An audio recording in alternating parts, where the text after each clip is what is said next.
Python tuples. So under the chapter Python data types, we are going to define another new data type that is known as the Python tuples. So what is the Python tuples? In case of Python tuples, we are going to define one tuple where the tuple elements will be enclosed within first brackets, and tuple elements can be having the heterogeneous data types. So you might be asking me, what is the difference between tuple and a list?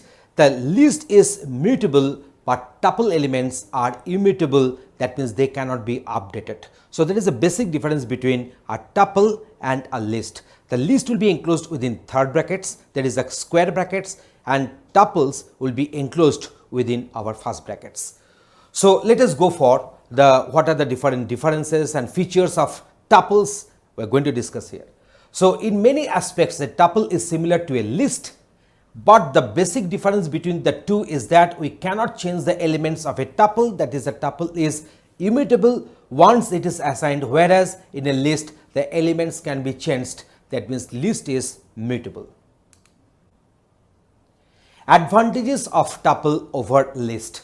So following are the certain advantages of implementing a tuple over a list, and below list are the sum of the main advantages. So what are the advantages? Why should I learn tuple here?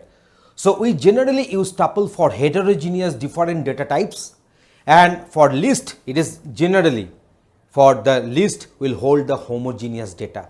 But obviously list can also hold the heterogeneous data type elements, but actually in general we use list to hold homogeneous data type data. So since tuples are immutable and iterating through a tuple is faster than with the list, so there is a slight performance boost. So as this tuple is immutable, so iterating through the tuple members will be little bit faster. So we are getting some boosting of the performances. So tuples that contain immutable elements can be used as a key for a dictionary. With list it is not possible, because we know that in case of dictionary the key values will be always unique in nature. So that's why, as in case of tuple, as it is immutable, as the data items cannot be changed, the members of the tuples cannot be changed, so that's why cannot be updated. So tuples that contain immutable elements can be used as a key for one dictionary. If you have data that does not change, implementing it as tuple will guarantee that it will remain as in the read-only mode. So there are different built-in functions with the help of which we can do some processing of the members of the tuples. So first one is the all, return true if all elements of the tuple are true. Any, return true if any one of the elements of the tuple is true. Enumerate, return an enumerate object. It contains the index and the value of all the items of the tuple as pairs. Next one is the len. Return the length, that is the number of items in the tuple. Next one is the max, returns the largest item in the tuple. Next one is the min. From the function itself we are getting the purpose. What is the purpose of that function? So return the smallest item in the tuple. Next one is the sorted, takes elements in the tuple and returns a new sorted list. And next one is sum, return the sum of all elements in the tuple. Next one is the tuple converts an iterable list. It might be the string, might be the set, might be the dictionary into a tuple. So here we are having the type conversions. So now let us go for one demonstration for the better understanding how we can use and define and operate with our tuple objects. In Python programming, a tuple is very much similar to a list. The difference between the two is that we cannot change the elements of a tuple once it is assigned, whereas in a list the elements can be changed. That means list is mutable and tuple is immutable. And another difference here is that in case of list we shall enclose our elements using third brackets opening and closing, but in case of tuple we'll be enclosing them using the first bracket opening and the first bracket closing. So that is another difference we are observing here. So now let us discuss what are the advantages of tuple over list. Since tuples are quite similar to list, so both of them can be used in similar situations as well. And however, there are certain advantages of implementing a tuple over a list. So we can consider the first advantage as that we can generally use tuple for heterogeneous different data types and list for homogeneous, that is of the similar data types. But in the previous video also we have shown you that list can take multiple different data type data, but it is of a common practice that wherever we'll be using variables of the different data types to be put in one structure, then in that case we will be using the tuple. But in case of list, we'll be going for the homogeneous data types. Since tuples are immutable, so iterating through the tuple will be faster to some extent compared to that of the list. So here we're getting some slight performance boosting. So tuples can contain immutable items, elements, and can be used as a key for a dictionary. So as the tuple elements are immutable, so it can contain the dictionary keys, and which is not possible in case of list as it is mutable. And if we have our data which we do not want to change anymore, so we should implement it using tuple, because in the tuple we'll be keeping our data in a write protected format. So here we are having one tuple we have created, and that is the empty tuple. So tuple 1, so it is empty tuple. If we print, we are getting the output like this. So now we are having this tuple we got initialized with this tuple 2 with some integer data will be there, elements will be there in the tuple, so it has got printed like this. Here we are having the heterogeneous one, that is that it may be the employee ID, it may be the respective employee name, this is the employee's salary, and the department in which he or she is working. So that is the department is there. So in this case, if we print the tuple 3, we're getting the outcome like this. Now creation of nested tuples. Now we'll be going for the creation of nested tuples. So you can find that this is a string, but this is a list, and this is another tuple here. So one list has become the element of the tuple, and another tuple may be the element of another tuple. So print tuple 4, if you go on printing, we're getting the output like this. So we know that lists will be enclosed within square brackets and tuples will be enclosed within first brackets. So that's why it is a tuple and it is a list. So tuple can be created without any parenthesis. So now you can write this one, you can find that the tuples we are going to create here, we haven't enclosed them within the first brackets, but the tuple has got created and it has got printed. Tuple unpacking is also possible. You know that in case of tuple 5, we are having 1, 2, 3, 4 such data items. So now we are going to assign them to employee ID, employee name, employee salary, and employee department. So we can go on printing them. I'm getting this employee ID, employee name, employee salary, and also the employee department. So the type of this tuple 5 will be the class tuple. So in this way, we can have our list or a tuple as the members of another tuple. Now we are going to access our tuple elements. So how to do that one? You see here we are defining one tuple with this welcome characters, and then print tuple 1, we are getting this outcome like this. So now tuple 1, so this is my index value. So you know that index will be starting from 0. So index 1 is this one, so it is having the value E. So if I print that one, I'm getting E here. Similarly for here for tuple 1, 3, so 0, 1, 2, 3, so C will get printed, and here we are printing this 5, so 0, 1, 2, 3, 4, 5, so M has got printed here. So now in the next case, we are having this nest tuple 2, we are having this point, and there is one list and another tuple is there. So if you go on printing this nest tuple 2, we are getting it printed. Now from the 0th element, you are picking up the third character. So from the 0th element means the 0th index means this one, and from the third character means we are having this one P at 0th place. So this index is 1, this index is 2, this index is 3. So N will be printed, and N has got printed accordingly. And for the next tuple 2, 1, 2, so that means we are considering this item number 1, index number 1 is there, and then 2 means this particular one is at index 0, this 2, 3 is at index 1, and 4 is at index 2 here. So that's why 4 has got printed here. So 4 has got printed. Next one is our tuple 2, 2, 2.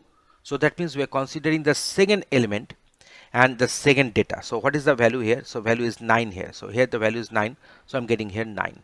So in this way, you can access elements from a tuple here. So let us go for the next example. Now slicing tuple contents. So at first we have defined one tuple which is containing all the characters of the string welcome. So here we are going for the slicing. So index number 1 to 3. So 1:3 means 1 to 3, but 3 will be always exclusive. The terminating index, that is up to which the index we are mentioning, that is a stopping index, will be always exclusive. So here you can pick up the characters from the index 1 and 2. So index 1 is E and index 2 is L. So accordingly the values will be picked up. So here you see we haven't mentioned the starting index, but the ending index will be -3. So this is my -1, -2, -3. So this is my -3. So what will happen? So always remember the ending index, terminating index is always exclusive. So it will print all the members from index number 0 to up to C here. So that's why we are having this one as WELC. So they have got printed. Now from starting from the index number 3, I haven't mentioned any terminating index here. So index number 3 means 0, 1, 2, 3. So from here it will print up to the last element. So that's why the outcome has come like this. Here you see where we haven't mentioned any kind of starting and stopping index values. So that's why the full tuple will get printed here. So that is our tuple 1. So print tuple 1, 1:3 will produce the output like this. Then colon -3 will produce output this one, because we are not mentioning the starting index. So it will start from the very start and then it will proceed up to -4. So this is my -1, -2, -3 and up to -4. This WELC will get printed and it has got printed. Similarly, I have explained the other cases. Now we are going for this tuple elements which are immutable. So as a result of that, after creating this particular tuple, so if you print the tuple, it will produce output like this. But if you go on updating its content, so it will produce a one error message. You can find that there is a type error. So tuple object does not support item assignment. So that's why it is producing one error, and the name of the error is type error here. Okay. So now tuple can be reassigned, but you can assign a new tuple to this same tuple 1 variable. So you are having this print tuple 1. So this tuple 1 object has got initialized with the new tuple. So that is not causing any problem, but item update is not there, is not allowed, because it is our immutable. So that's why if you go on printing now, you see the new tuple has got assigned to the tuple 1 object. Next one is the concatenation of the tuples. So here you see we are printing this tuple 2 and tuple 3. So now we are going for this concatenation using plus. So you see tuple 1 content and then tuple 2 content, they have got concatenated in the same tuple. So now here you see we are having this particular tuple, and this tuple will I'm just multiplying it by 4. That means 4 times this again will be there, this particular string again will be there, and that will produce one tuple. So there is a syntax of writing. Deletion operation on a tuple. So here we are having one tuple here. So if you go for delete tuple 2, then obviously it will produce some error operation. Why? Because you know that the tuple is immutable. So now what will happen if I uncheck this one, if I go on uncheck, so the error will be obtained is type error, and that is tuple object does not support item deletion. So that is the message is getting printed. So that's why I'm putting this one under comment here. So but we can delete the entire tuple. So del tuple 4, so that full or whole tuple 4 will get eliminated, will get deleted. So in that case, if you print this tuple 4, it will print the name error, and name tuple 4 is not defined is the message. So now we are having some tuple methods. We are having some tuple methods. So tuple 5, we are having this respective all the characters of welcome, and tuple 5.count e. So it will count that how many times this e is occurring here. So I'm getting this one as 2 because e has occurred 2 times in this tuple. So in the tuple members. So now it is going for the index C. So it will find out the occurrence, the index of the C character. So this particular C string rather. So that's why we are getting this 3 here, because it is index 0, index 1, index 2 and index 3. So now let me check if I have this C for another place. If we have this C for another place, then what will happen? If I go on executing, I'm getting 3 back again, because it will just check the first occurrence of this string C in this particular tuple here.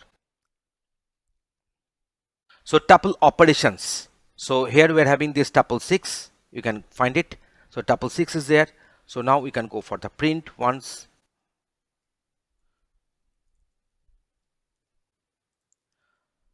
So this is the tuple 6. C in tuple 6. C is there. So that's why it is giving me the outcome true. C not in tuple 6, outcome will be false. A in tuple 6, there is no A is here, so it will return false. A not in tuple 6, it will return true here. So it is checking the set membership. Next one is the iteration through tuple elements. So here we have defined one tuple, here we have defined one tuple, and if you go on using this for loop, that is for letters in tuple 6, we are printing these letters. We are getting that for each and every iteration, we are just picking up one element from this tuple members, and it has got assigned to this letters, and letters is getting printed. So now built-in functions with the tuples. So we have defined one tuple, the tuple has got printed, max of the tuple 7, so maximum element from this tuple, so 77 has got printed, minimum of tuple 7. So here we will be having the value 11, then shorted tuple 7, so they will be remaining in the shorted form. The return one is in the term of list. You can find that they are enclosed within square brackets, and len of tuple 7 will give me the count of the elements in the tuple variable. So in this way, we have discussed that what are the different operations, what are the different functions are there, inbuilt functions are there, with the help of which we can operate on a tuple, and also the difference between the list and the tuple we have discussed in this session. Thanks for watching this video.